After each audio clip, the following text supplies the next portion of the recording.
네, 바로 이어서 또 질문 이어가도록 하겠습니다. 제가 이분 굉장히 팬입니다. 토순이라고 혹시 의원님 들어보셨나요? 처음 듣는 처음 듣습니까?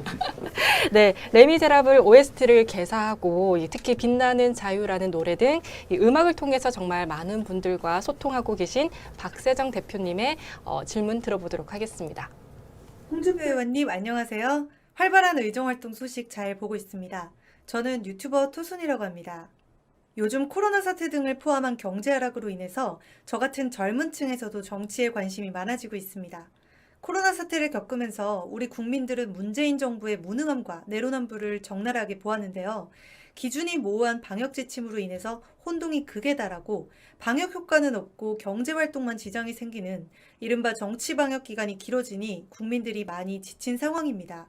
홍준표 의원님께서는 2017년 대선 토론에서 문재인 후보에게 속 시원한 일침을 가했던 것이 지금 시점에 재조명을 받으면서 많은 국민들의 지지를 얻으셨는데요.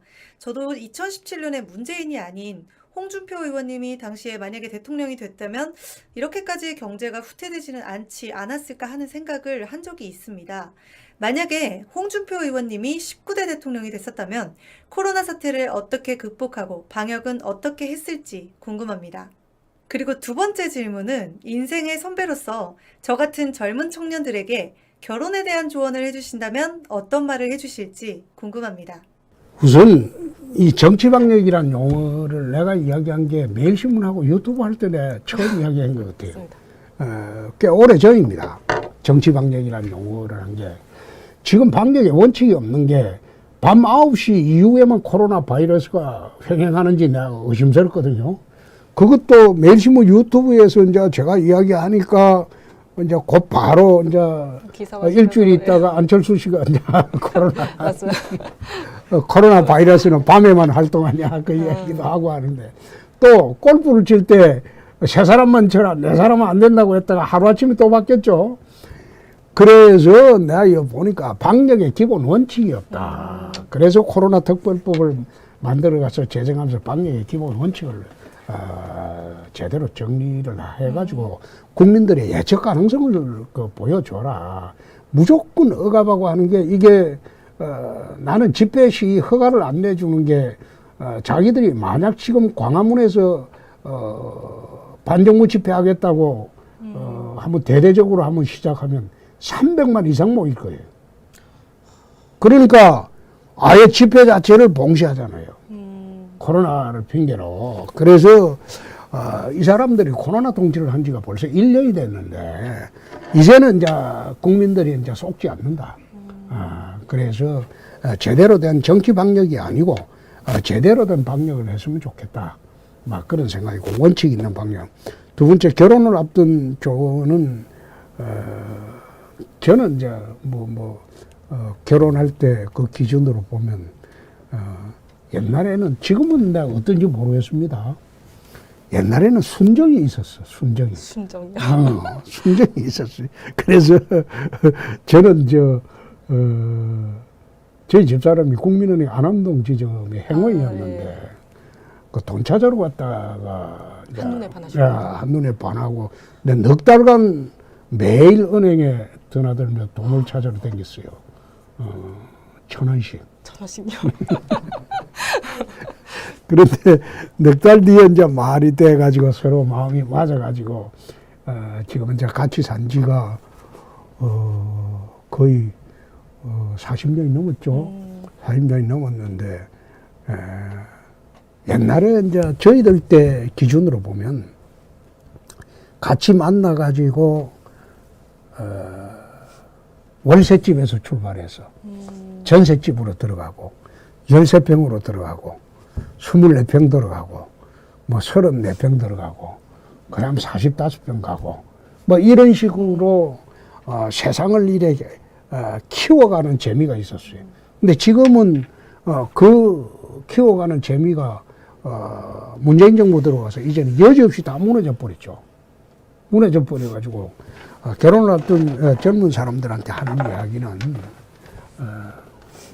옛날처럼 순정이 있는 사회가 되었으면 좋겠다. 순정 있는 남자를 만나라. 잘 새겨듣도록 하겠습니다. 네, 다음은 이 라이브 방송으로 이 구독자분들과 소통으로 하기 정말 유명한 분이신데요. 장준호 TV의 질문 한번 들어보도록 하겠습니다. 안녕하세요. 장준호 TV의 운영자 장준호입니다. 먼저 TV 홍카콜라의 구독자 40만 돌파를 진심으로 축하드립니다. 대한민국을 네이션 리빌딩을 위해서 보다 힘써 주시길 부탁을 드리겠고요. 그리고 구독자가 50만, 100만 빨리 달성하시기를 기원합니다. 첫 번째 질문입니다. 작년부터 동학개미, 서학개미 등으로 지칭되는 개인 투자자들이 증권시장에 대거 참여하여서 한 연구기관에 따르면 약 대한민국 국민에서 1,300만 명 정도이 주식 투자를 하고 있는 것으로 알려지고 있습니다. 최근 증권시장에서 가장 이슈가 되고 있는 부분이 공매도 재개에 대한 관심이 많이 높아지고 있고 정치권에서도 논쟁이 많이 나고 있습니다. 최근 21일 안철수 국민의당 대표도 이와 관련해서 입장을 밝혔습니다. 개인 투자자들 같은 경우는 공매도를 전면 금지하거나 일본처럼 개인 투자자들에게도 공매도의 기회를 열어줘야 한다는 의견이 많습니다. 이와 관련해서 홍준표 의원님께서는 어떠한 의견을 가지고 계신지 궁금합니다. 두 번째 질문입니다. 오는 2023년부터 국내 상장 주식 투자로 5천만 원 이상의 수익을 거둔 개인 투자자들 같은 경우는 수익의 20%를 양도세를 내야 합니다. 또한 비트코인 등 가상자산에 대해서는 2022년부터 소득 250만 원 이상이면 20%의 양도세가 부과하기로 예정되어 있습니다. 이와 관련해서 개인 투자자들의 반발이 매우 많은 것으로 알려지고 있습니다. 홍준표 의원님께서는 양도세를 폐지하거나 혹시 세율을 축소할 의향이 없으신지에 대해서 궁금합니다. 첫 번째, 이제 공매도 문제는 저는 뭐 공매도 제도 자체를 반대합니다. 그게 공매도를 하려면 내부 정보에 밝아야 되고 주식시장에 전문성이 있어야 되는데 일반인들은 내부 정보도 알 수도 없고 또 주식시장의 전문성도 적기 때문에 늘 공매도 때문에 손해보는 것은 일반 투자자들입니다. 그래서 난 내부 정보나 전문성 문제 때문에 공매도 제도 자체를 반대하고, 두 번째, 공매도 제도를 전면적으로 도입하게 되면 다시 도입하는 거죠. 주식 폭락의 위험이 있기 때문에 나는 공매도 제도 자체를 반대를 합니다. 두 번째, 자본 이익에 대한 양도세 과세하는 거, 이거 내가 반대를 하는 게, 우리 제대로 된 자본시장이 활성화되려면 이런 자본시장이 자유롭게 거래되고 여기에 이익이 많이 남아야지 자본시장으로 많이 들어옵니다. 그래서 부동산으로 몰렸던 돈들이 자본시장에 들어오는 것은 참으로 이거 바람직한 자본주의 현상이기 때문에 자본에 대한 양도세는 나는 반대합니다. 네. 그리고요, 이분이 꽤 오랫동안 국민의힘 당사 앞에서 또 의원님의 복당을 위한 1인 시위를 또 하셨더라고요. 혹시 알고 그렇죠, 계신가요? 그렇죠. 나 들었어요.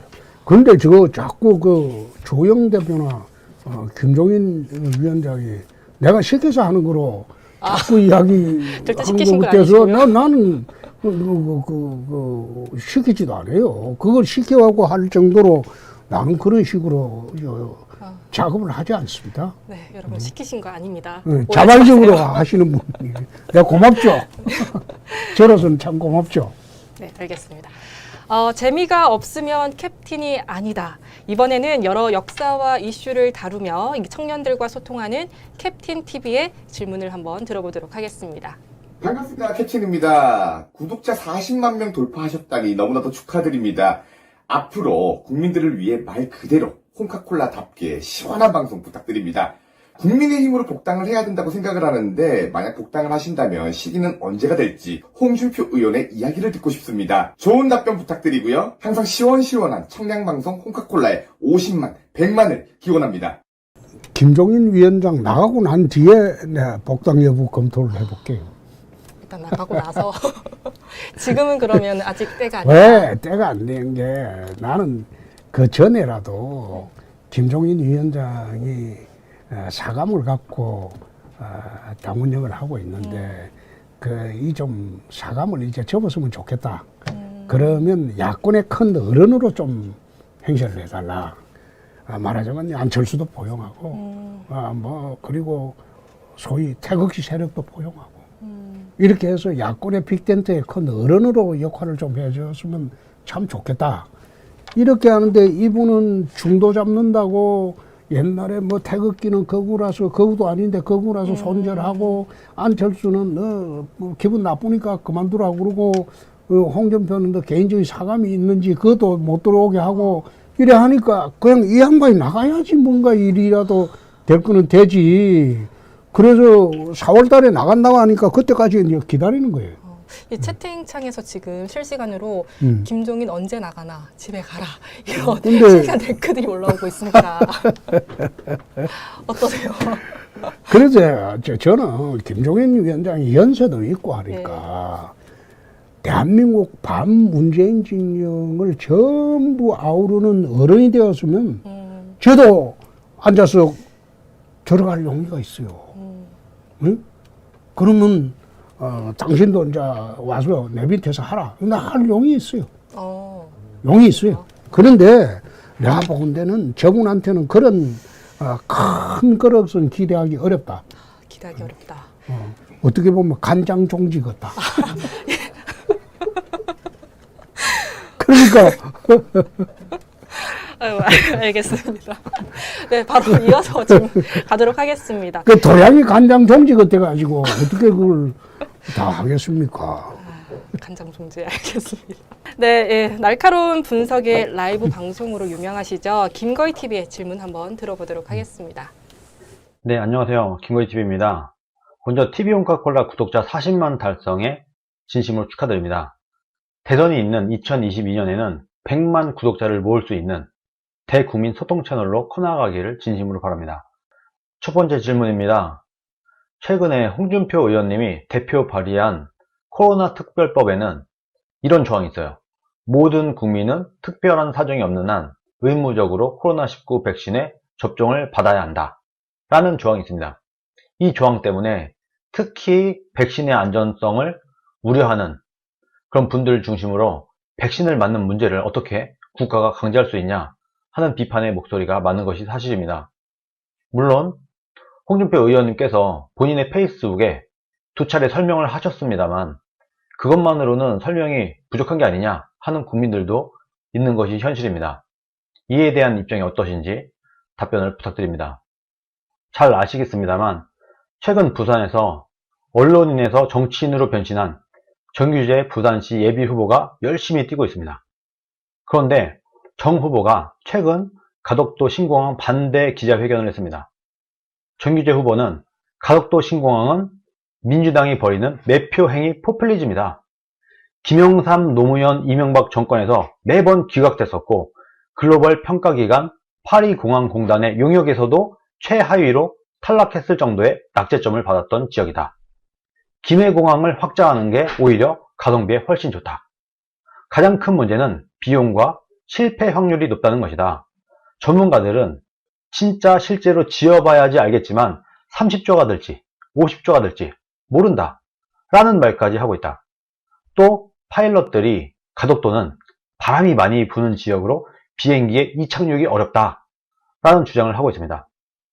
그래서 결과적으로 문재인 정부가 지금 매표 행위를 하면서 마치 문재인 정부가 부산에 선물을 주는 것처럼 얘기를 하고 있지만 실제로 해보면 두고두고 적자를 보는 부산의 예산을 계속 까먹는 골칫거리가 될 것이다 하는 주장을 내놨습니다.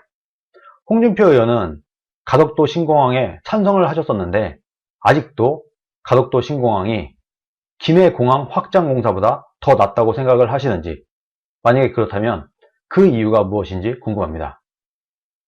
자, 우선 코로나 특별법에 백신 접종 의무를 규정을 한 것은 백신을 강제로 맞아라는 그 조항이 아닙니다. 그 조항이 아니고 가능한 한 맞는 게 안 좋겠나? 그런 선언적 규정에 불구하고 백신 안 맞는다고 해서 처벌하는 조항이 없습니다. 근데 많은 분들이 거부해도 오해를 돼요. 하시는 것 같은데요. 왜 그걸 이야기하는가 하면 우리 헌법에 근로의 의무라는 조항이 있어요. 모든 국민은 근로의 의무를 가진다. 의무를 진다고 해놨어요. 그럼 국민들은 누구나 일을 해야 돼. 근데 일 안 한다고 해서 불이익 주는 사례는 없어요. 그것은 국민들이 열심히 일하자는 것을 강조하기 위해서 규정한 선언적 규정입니다. 말하자면 코로나 특별법에서 접종 의무를 그래 선언적 의미로 해놓은 것은 가능하면 많이 맞고 안 맞아도 상관없어요. 그런데 그걸 법 체계를 기본을 잘 모르는 사람들이 그걸 음해하는 거예요.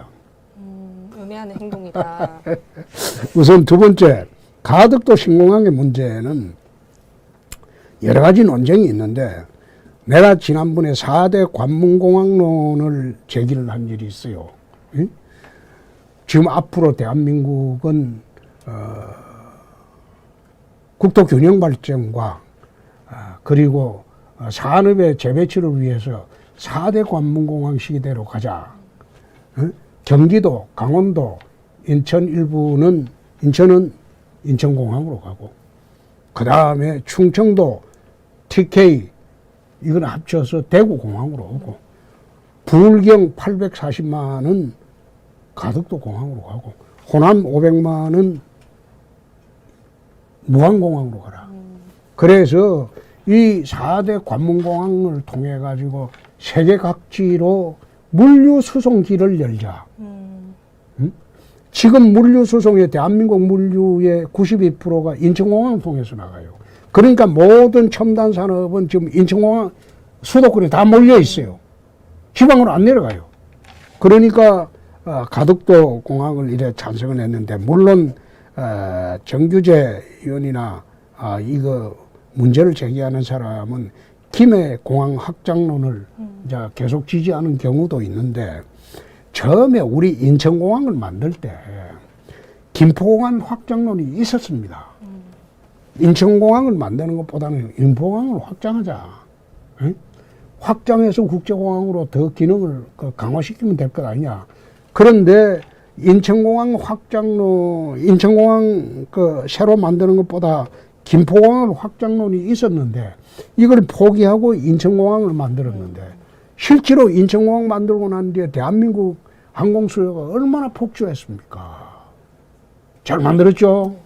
근데 바람 이야기를 하는데 샌프란시스코 공항도 바다공항이에요. 그리고 인천공항도 저 바다공항 아닙니까? 바람은 마찬가지야. 우리나라 토목기술 가지고 가덕도에 공항 설치 못한다는 거 그건 있을 수 없는 이야기예요. 토목기술로 치면 우리나라가 대한민국 최고예요. 세계 최고예요. 이 야당 내에서는 이 가덕도 신공항에 대해서 좀 반대 입장이 좀 거세지 않습니까? 반대 입장이 어디죠? 반대 못할 걸. 그렇습니까? 반대했다가 부산 선거 망치게. 그렇죠. 내가 지난 9월에 TK 신공항법을 왜 만들어냈나? 하반기 들어가면 민주당에서 부산 선거를 위해서 가덕도 신공항법을 들고 나올 것이다. 그래서 9월에 TK 신공항을 법을 내놓고 이 국비공항으로 하자. 응? 가덕도도 국비공항으로 해라. 근데 대구의 사람들이 반대하는 건 나한테 한번 어처구니 없는 게 대안이 없어. 응? 지금 그대로 하면 기부대 양료 방식으로 하기 때문에 국비공항이 아니고 그게 관문공항이 안 돼요. 동천공항, 조그마한 공항 하나 더 만드는 것에 불과해. 근데 대구 경북에 무슨 아무런 경제적인 혜택이 있나? 아무것도 없어. 아무것도 없는데 대안도 없이 반대한다 이 말이에요. 그럼 그걸 어떻게 하면 국비공항으로 만들 것이냐? 그럼 너 가덕도 해줄 때 우리도 같이 해달라. 그리고 같이 국비공항으로 만들어야지. 그걸 안 하고 지금 앉아서 가덕도 반대한다. 대구 경북에서 가덕도 반대한다고 해서 가덕도 공항이 안 됩니까? 그러니까 그런 어리석은 발상이야. 응? 차라리 이참에 대구 뒷거리도 신공항 이것도 충청 대구 경북을 아우르는 관문공항으로 하자. 그리고 국비공항으로 하자. 가덕도도 국비공항 해라. 이렇게 해가지고 해야지. 그거 나 좀 있어 보세요. 대구 저런 식으로 하면 완전히 소외되고 대구는 동천공항처럼 돼버리고 그 남북권의 가덕도는 저게 그 남북권 관문공항이 돼버립니다. 그럼 대구 사람들은 전부 해외 나갈 때 가덕도로 가야 돼요. 다음은 이분은 대한민국의 많은 자영업자를 대신을 해서 이 왕성한 유튜브 방송을 하고 계시는데요. 이 망치 논평으로 유명하시죠? EQ 채널의 질문 한번 들어보도록 하겠습니다. 안녕하세요. 신문 망치 리뷰 EQ 채널의 EQ입니다. 반갑습니다. 예. TV 홍카콜라 40만 구독자 돌파를 축하드립니다. 국회의원 되시고 점점 일이 잘 풀리시는 것 같아서 정말 다행입니다. 많은 핍박과 열세에도 불구하고 대구에서 당선된 홍준표 의원 정말 대단하십니다. 지지하는 저도 긴장하고 제가 출마하는 것 같았습니다. 아직도 생생합니다. 제가 몇 가지 질문 드리고 싶은 게 있습니다. 우리 소상공인 및 자영업자를 위한 홍준표만의 실질적인 정책이 있는지 대통령이 되신다면요. 그게 첫 번째 질문이고요. 그리고 또 두 번째, 우리나라 자동차 세금이 너무 과도합니다. 유류세, 개별소비세, 매년 자동차세, 취등록세, 이제는 필수 품목인 자동차 세금이 좀 현재 시대에 맞게 좀 개편이 되지 않나. 그래서 뭐 자동차세 폐지라든지 홍준표 의원께서 대통령이 된다 그러면 혹시 이 바꿀 계획이 있는지 정말 궁금합니다. 예, 끝으로 홍준표 정책으로 희망이 있는 나라로 만들어주기를 기대하면서 꼭 대통령이 됐으면 좋겠습니다. 끝까지 지지하겠습니다. 감사합니다. EQ 채널은 요즘 상당히 힘들게 시간을 좀 보내고 계신데 꿋꿋하게 잘 나가시기 바랍니다. 고맙습니다. 소상공인 자영업자들이 이제 우리나라에 이게 특이한 현상인데 우리나라 전체 경제 주체의 한 25%가 소상공인 자영업자들입니다. 그러면 상당한 이 사람들이 대한민국 경제 발전에 상당한 역할을 하고 있는데 이 사람들에 대해서 이 정권 들어와서 주 52시간제를 강제하고 그 다음에 최저임금제를 대폭 상황을 하면서 이 사람들이 이제 망하기 시작했어요. 그래서 지난번에 내가 9월에 주 52시간제 이거는 권고제로 하자. 일하고 싶은 사람 더 일해라. 주 52시간제를 지켜주는 사람들한테는 차라리 정부에서 강제하지 말고 인센티브를 주라. 응? 정부에서 지원을 더 해주라. 그러나 이건 강제할 사안은 아니다. 자율적으로 결정하는 것이다. 두 번째, 이제 사람들 어렵게 하는 게 자영업자의 최저임금제인데 최저임금을 지금 결정하는 그 위원회를 보면 자영업자 소상공인들은 배제되어 있고 실제로 민주노총하고 이 사람들이 다 정하고 있어요. 그 사람들은 최저임금제 대상도 아니죠. 민주노총하고. 왜 포함이 되어 있나요? 그래서 이 사람들 의견은 별로 참작이 안 돼요. 그러니까 최저임금제 이것도 작년 9월에 이것도 권고제로 하자. 지키는 데는 인센티브를 정부에서 주고 지키지 않아도 이건 강제하는 성질은 아니다. 사실 이 최저임금제를 실시하는데 자영업자 소상공인도 어렵지만 중소기업이 어려워요. 해외 근로자들 데리고 일을 하게 되는데 해외 근로자들이 이제 동남아 근로자들이 들어와서 중소기업에 근무를 하게 됩니다. 먹고 자고 최저임금제까지 올라버리니까 그걸 다 주고 하면 남는 게 없어요. 그래서 이런 문제를 전부 권고제로 하자고 내가 법안을 제출을 해놨어요. 두 번째, 자동차사의 문제는 우리나라 세계 전부가 전부 이제 손을 봐야 되는데 자동차세 문제는 모든 세금을 주행세로 통일했으면 좋겠다. 주행세요. 네. 쓰는 만큼 세금 덜하게 하면 되니까. 쓰는 만큼.